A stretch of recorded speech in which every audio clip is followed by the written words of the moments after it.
Nous allons voir la déformation concave sur ce véhicule utilitaire.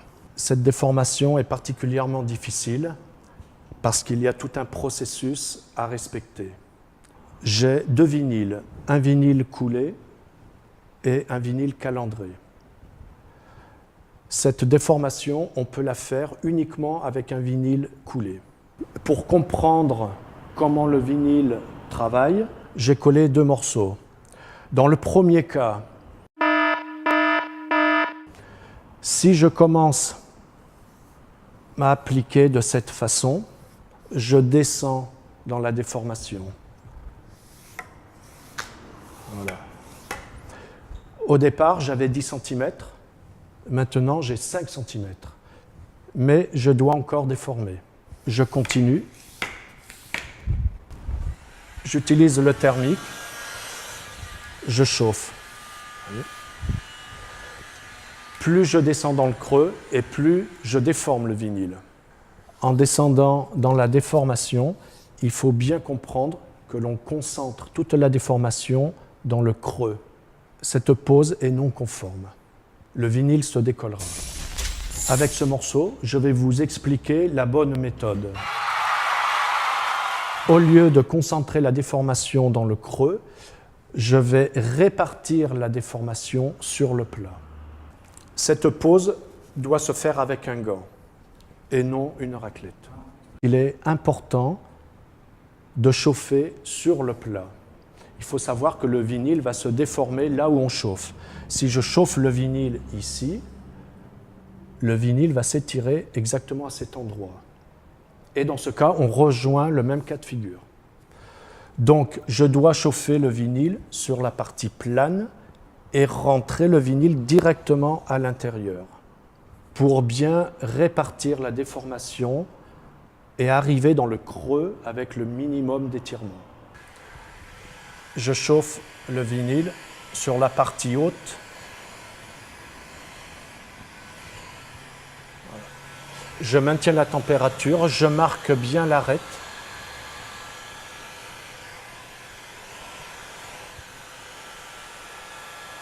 Et je vais directement dans le creux. Voilà. Ensuite, sans chauffer, j'applique la partie plane.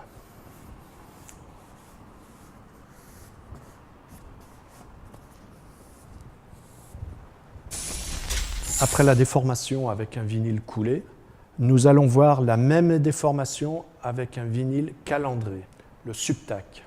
J'ai collé le vinyle tendu sans le déformer. Ce vinyle calandré ne convient pas pour ce type de déformation. Dans ce cas présent, il n'y a pas d'autre solution que de couper le vinyle. Je vais utiliser ce cutter parce qu'il a un bord plastique et ça va me permettre d'avoir une coupe un tout petit peu à l'intérieur.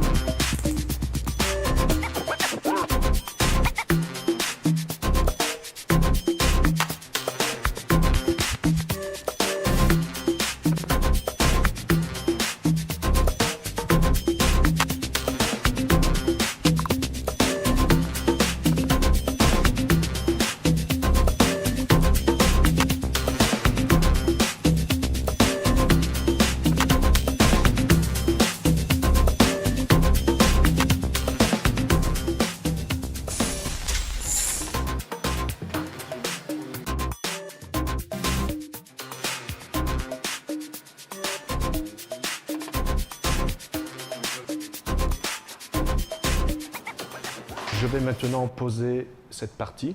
J'ai commencé à l'arrière du véhicule, la première partie. Ici, nous avons un calage. J'ai fait le positionnement à l'aide de mes aimants. Je vais maintenant effectuer une charnière sur la partie haute du véhicule.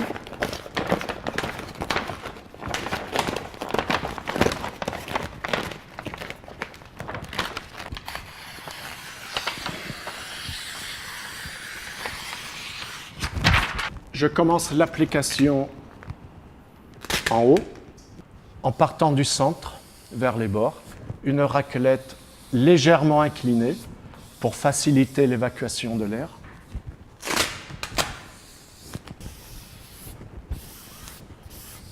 La partie haute est appliquée. Maintenant, je retire le liner. Je vais tendre le vinyle en vérifiant le calage.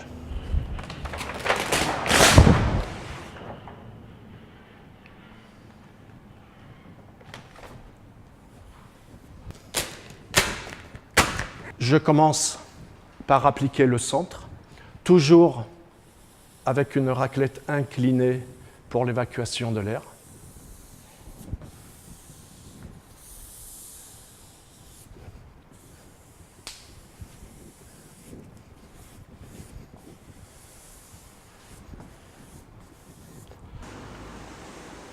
J'ai fait le tour de la pièce en assurant le calage de l'image. Je vais maintenant enlever le reste du liner et coller le vinyle jusqu'en bas.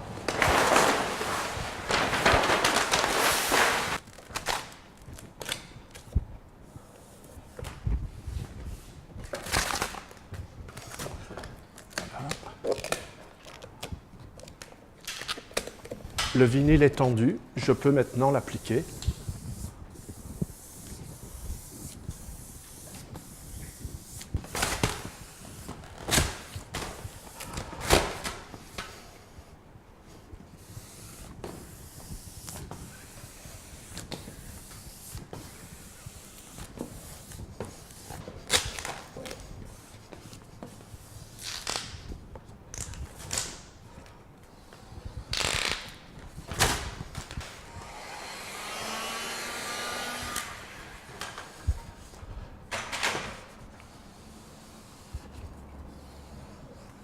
Vous pouvez apercevoir quelques ondulations dans le vinyle.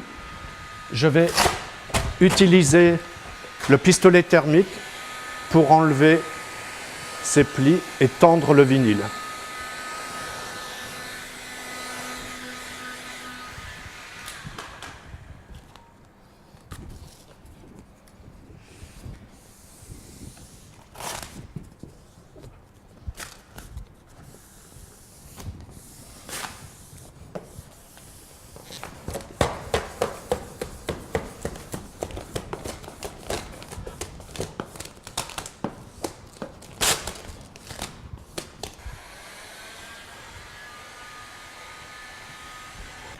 Je vais maintenant faire cette déformation avec un gant.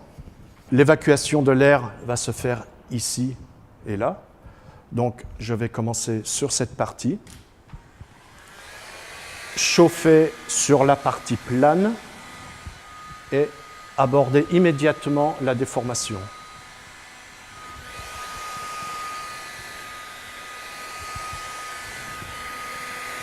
Je marque le rebord de la déformation.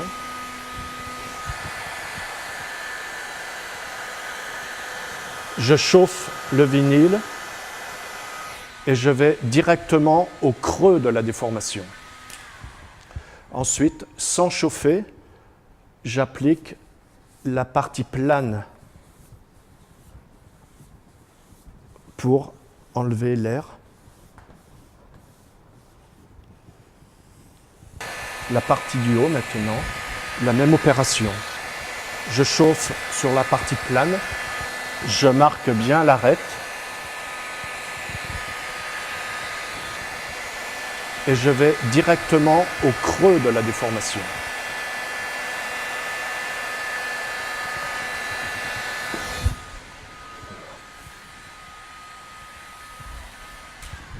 Et toujours sans chauffer, j'applique le fond de la carrosserie, raclette inclinée pour l'évacuation de l'air.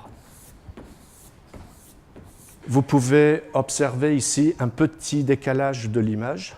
Je vais rattraper ce décalage de l'image en faisant la déformation, puisque c'est cette partie que je vais étirer.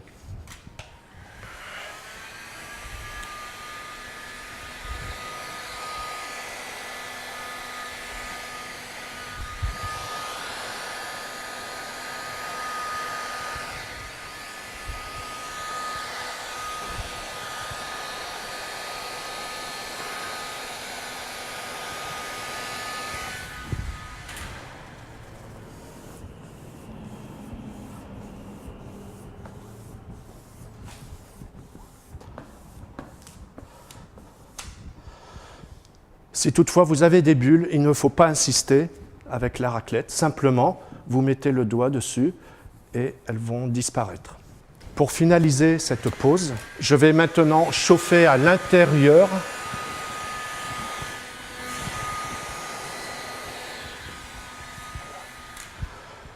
Je chauffe en passant le doigt. Cela me permet de bien écraser la structure de la colle, ne pas laisser d'air dans les micro-canaux et voir s'il n'y a pas de microbules qui se forment au passage du thermique, puisque ensuite je vais devoir chauffer à 90 degrés. Ma déformation est maintenant terminée.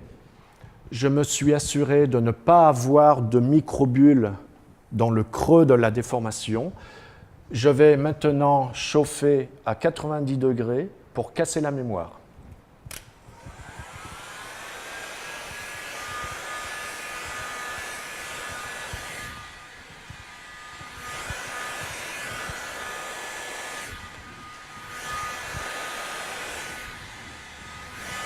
Ok, là je suis à 94. Voilà, 98. 90. Et pour finaliser cette pose, il me reste à couper le vinyle de chaque côté du joint en silicone.